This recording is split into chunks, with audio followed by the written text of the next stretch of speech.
Meet the most exotic country in the world.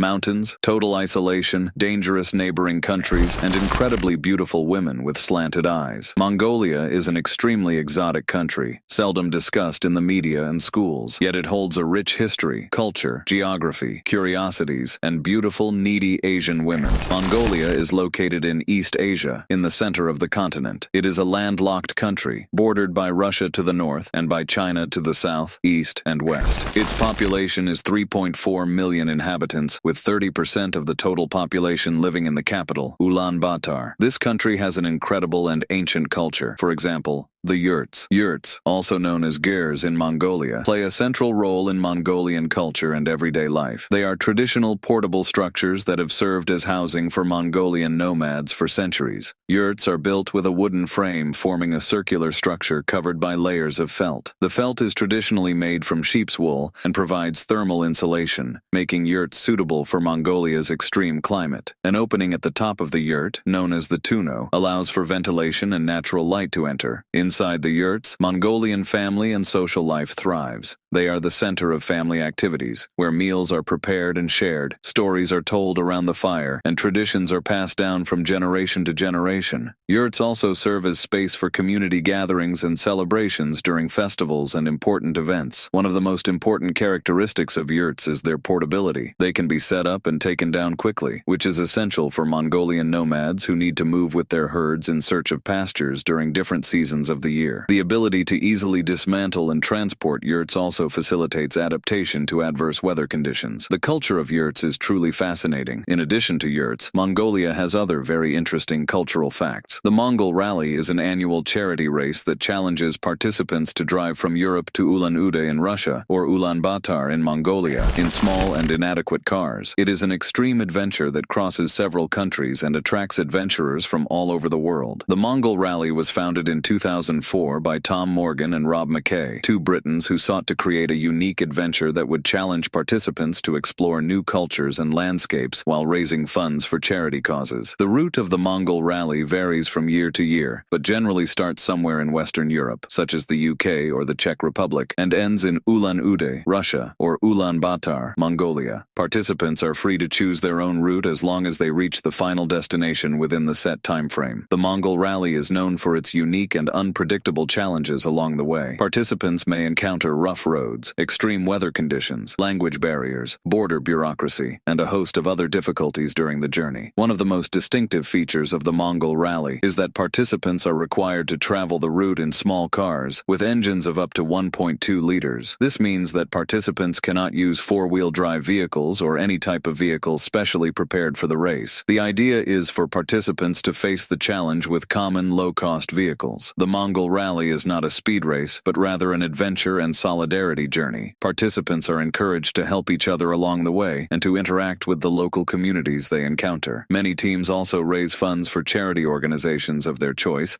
as part of their participation in the race. Besides the Mongol Rally, Mongolia has a rich tradition of Tibetan Buddhism, and monks and monasteries play an important role in the country's spiritual and cultural life. Naadam is a traditional Mongolian festival that celebrates the three games of men: wrestling, horse racing, and archery. It is an important celebration of Mongolian culture and is held annually in July. Indeed, this country presents a rich history and culture with surprising facts. What do you think of Mongolian culture? Comment below. The history of Mongolia is rich and fascinating, marked by periods of powerful empires, territorial conquests, significant political and cultural changes. The earliest evidence of human occupation in the Mongolia region dates back thousands of years, with nomadic peoples traversing the vast plains and mountains. These peoples included tribes such as the Xiongnu, the Huns, the Turks, and the Mongols. In the first millennium BC, the Xiongnu established a vast nomadic empire in Central Asia, which included parts of modern-day Mongolia. They were known for their horsemanship skills and advanced military tactics. In the 13th century, Genghis Khan, a charismatic and skilled leader, unified the Mongol tribes and laid the foundation for the Mongol Empire. Under the command of Genghis Khan and his successors, the empire became the largest contiguous empire in history, stretching from Eastern Europe to the Middle East and Central Asia. The Mongols were known for for their military ferocity, as well as their advanced administrative and communication system, which allowed the empire to be held together. After the death of Genghis Khan, the empire was divided among his sons and grandsons, resulting in several independent khanates. Eventually, the empire began to fragment and decline due to internal conflicts, uprisings, and external pressures. In the 17th century, Mongolia fell under the rule of the Qing dynasty of China, becoming part of the vast Chinese Empire. During this period, Mongolia experienced a strong Chinese cultural influence, including the spread of Tibetan Buddhism. In the early 20th century, Mongolia began to seek independence from China. After the fall of the Qing dynasty in 1911, Mongolia proclaimed its independence in 1912, but soon found itself under the influence of Soviet Russia. In 1924, Mongolia officially became the People's Republic of Mongolia, a satellite state of the Soviet Union, and adopted communism as its political system. With the collapse of the Soviet Union in 1991, Mongolia transitioned to a democratic political system and a market economy. Since then, the country has faced challenges and opportunities in modernizing its economy, consolidating its democratic institutions, and preserving its unique cultural identity. Despite the period of repression during communist rule, Buddhism has resurged in Mongolia after the regime's fall. Additionally, Mongolians have a special relationship with horses that dates back centuries. They have various horse-related games and sports, such as horse racing, horse archery, and even Mongolian polo. Mongolian horses are famous for their endurance and agility. They played a crucial role in the rise of the Mongol Empire, allowing Mongol warriors to move quickly and conquer vast lands. In addition to everything I've shown so far, the geography of this country is extremely challenging, as despite Mongolia's topography being characterized by vast plains, mountains, deserts, and steppes, about 80% of the country consists of mountainous plateaus, while the remainder is made up of plains and deserts. Mongolia has several mountain ranges, including the Altai Mountains in the west, the Khangai Mountains in the center, and the Khanty Mountains in the east. Mongolia's topography is predominantly formed by vast plains, mountains, and deserts. In the north of the country, the Altai Mountains extend along the border with Russia and China, reaching significant altitudes, including Mount Kuiten, the highest point in the country. The central region is dominated by the vast and semi-arid Gobi Desert, one of the coldest deserts in the world, with sand dunes, isolated mountains, and rocky expanses. In the south, there are highlands and rolling steppes.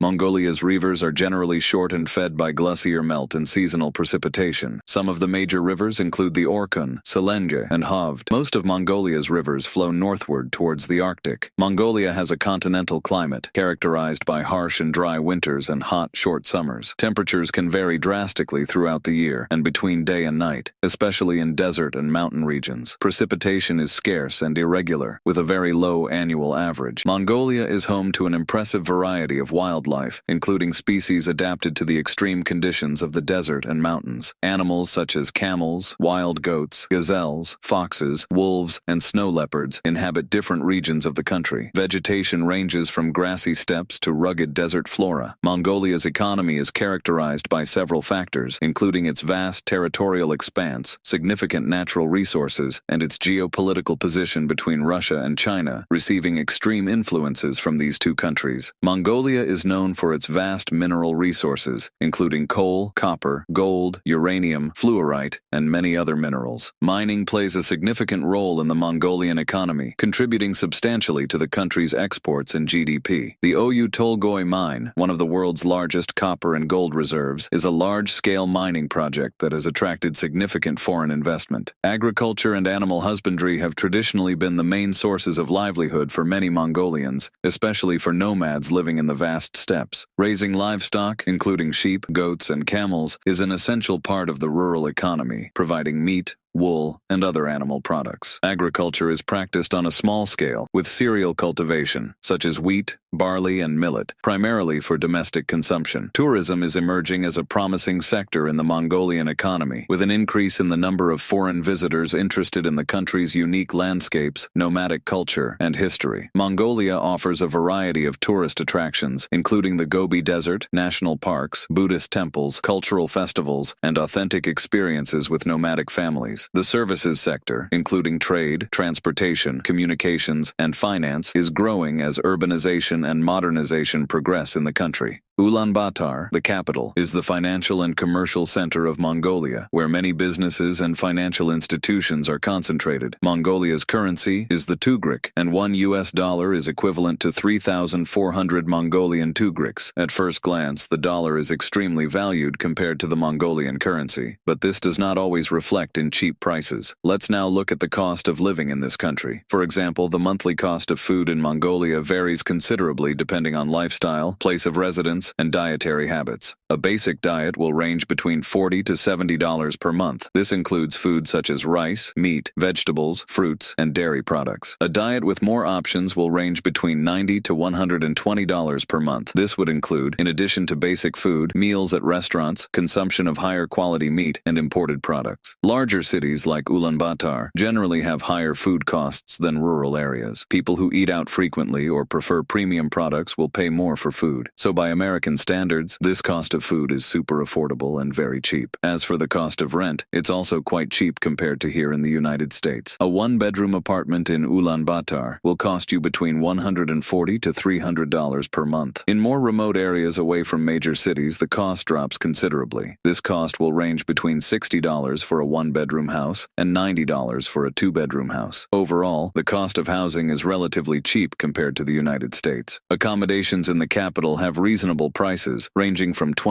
to $60 per night. There are beautiful hotels and apartments conveniently located in the country's capital. If you want to immerse yourself in Mongolian traditions, you can rent the famous yurts for a few days and experience living in tents in the middle of nowhere. But surprisingly, spending a day in a yurt in the middle of nowhere is more expensive than getting a luxurious apartment in the country's capital. It's hard to understand, right? But maybe the price charged is for the experience one can have in the yurts and Mongolian traditions. So if you want to explore an exotic culture, this country is Mongolia. Speaking of Mongolian women, overall, they are of average height, with an average height between 5 feet 1 inch and 5 feet 3 inches. Their hair is predominantly black, straight, and thick. Some women may have brown or blonde hair, especially in the western regions of Mongolia. Their eyes are generally dark brown or black. Blue or green eyes are rare, but can be found in some women with Kazakh or Russian ancestry. As I showed you, the Soviet Union had a lot of influence for centuries in Mongolia, so it's not uncommon to see Mongolian women with light eyes. Skin color varies from light to brown, with olive tones predominant. Mongolian women are raised in a culture that values strength and independence. They are often responsible for caring for the family and home, as well as working outside. They have faced many challenges throughout history, including wars, poverty, and nomadism. They have developed great adaptability and resilience. Mongolian women have a strong sense of cultural identity and pride in their traditions. They often dress in traditional clothing and participate in festivals and cultural events. They are known for their hospitality and kindness. They are always receptive to visitors and strive to make them feel welcome. Mongolian women may initially be reserved with strangers, but become more open and friendly when they feel comfortable. Mongolia often goes unnoticed in the United States and many parts of the West, probably due to its geographical isolation, surrounded by mountains. However, this may also be attributed to the lack of promotion of its rich cultural heritage, stunning landscapes, and other aspects, such as its culture and beautiful women. What do you think of Mongolia? Would you pay a visit or maybe live in a yurt with a Mongolian woman? Comment below. I'm signing off for now. Until the next video.